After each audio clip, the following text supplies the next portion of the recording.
আন্তর্জাতিক ক্রিকেটে দাপট দেখিয়ে বাংলাদেশের ক্রিকেটের পোস্টার বয় হয়েছিলেন সাকিব আল হাসান, যার গর্জনে ২২ গজে বাংলার নামটি লেখা হয়েছিল বারংবার। কিন্তু আজ খবর এলো ২২ গজে আর দেখা যাবে না চিরচেনা সাকিবকে।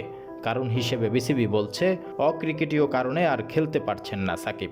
তাই তো প্রায় ১৭ বছর পর বিসিবির কেন্দ্রীয় চুক্তি থেকে বাদ পড়তে যাচ্ছেন তিনি।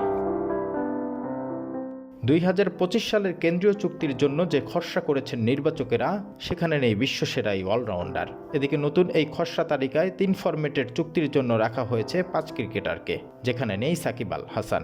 যারা রয়েছেন নাজমুল হোসেন শান্ত, লিটন কুমার দাস, মেহেদী হাসান মিরাজ, তাসকিন আহমেদ, আছেন জাকির আলী অনিক।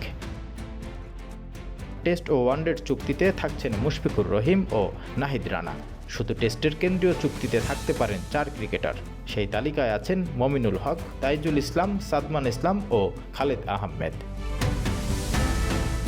ওয়ানডে ও টি-20-র চুক্তি পেতে যাচ্ছেন সৌম্য সরকার, শরীফুল ইসলাম, তাওহিদ হৃদয়, মোস্তাফিজুর রহমান, তানজিদ হাসান তামিম ও তানজিন হাসান সাকিব। তবে শুধু ওয়ানডে চুক্তিতে থাকছেন মাহমুদুল্লাহ রিয়াদ। কারণটা সকলেরই জানা, অন্য ২ ফরম্যাট থেকে অবসর নিয়েছিলেন এই অভিজ্ঞ ব্যাটার। চ্যাম্পিয়ন্স ট্রফির পর রিয়াদ আর খেলবেন কিনা সেটা নিশ্চিত নয়। খেলা চালিয়ে গেলে থাকবেন চুক্তির আওতায়। জাতীয় দলের সাম্প্রতিক সময় ৩ ফরম্যাটে খেললেও কেন্দ্রীয় চুক্তির টেস্ট ও টি-20 ক্যাটাগরিতে থাকছেন হাসান মাসুদ। টি-20-র চুক্তিতেও আসছে বদল। গতবারের চুক্তি থাকলেও এবার বাদ পড়ছেন নুরুল হাসান সোহান ও নাসুম আহমেদ। থাকছেন শেখ মেহেদী, তার সঙ্গে যুক্ত হচ্ছেন লেগ স্পিনার রিশাদ হোসেন। তবে এবার একটা বিশেষ ক্যাটাগরি প্রস্তাব করছে নির্বাচকরা, যারা জাতীয় দলের ভিন্ন ভিন্ন ফরম্যাটে খেলছেন, তবে জায়গাটা পাকা নয় এখনই। এই ক্রিকেটারদের বেতন হবে কেন্দ্রীয় চুক্তির চেয়ে কম, কিন্তু জাতীয় চুক্তির চেয়ে বেশি।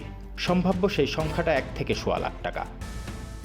এই ক্যাটাগরির জন্য প্রস্তাব করা হয়েছে নাঈম হাসান, জাকির হাসান, পারভেজ ইমন, মাহমুদুল হাসান জয়, শামীম পাটোয়ারি ও নাসুম আহমেদের নাম।